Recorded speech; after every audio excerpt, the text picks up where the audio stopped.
Ali ste resnično dober in varen voznik, je hitro jasno po temu, kako zapeljete skozi krožno križišče. Še posebej, če je sestavljeno iz 2 ali celo 3 voznih pasov, ki med seboj niso ločeni. Krožna križišča so namenjena temu, da je promet bolj pretočen, da je bolj varno, ker se promet umiri, vendar pa v teh primerih za nami vidimo, da to pač ni tako, ne?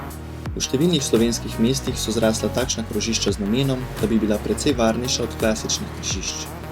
Čeprav so hitrosti res nižje, pa po drugi strani neznanje oziroma neupoštevanje pravil hitro privede do kritičnih situacij. Svoje dodajo še slabe označbe.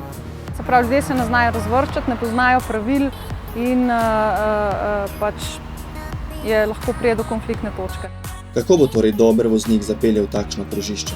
2 prometna pasova v krožno križišče, prvi izvoz gremo na zunanji prometni pas, drugi, tretji ali četrti izvoz pa potem na notranji prometni pas in se potem moramo pravilno razvrstiti na zunanji prometni pas in ga zapustiti na pravilen način, ne pa iz notranjega pasu zapeljati ven. K sreči so posledice nesreč v krožiščih običajno blažje narave, kar pa ne velja za klasična križišča. Najtrši oreh so tista brez semaforjev, kjer velja desno pravilo ali pa poseben potek prednostne ceste. Da bo vsak voznik, ne glede na izkušnje, varno zapeljal skozi križišče, se mora držati nekaj enostavnih, a ključnih pravil. Najlažje je pač, da opazujemo, kako so prometni pasovi pred križiščem, se pravočasno razvrstimo in potem pač upoštevamo vsa pravila v križišču.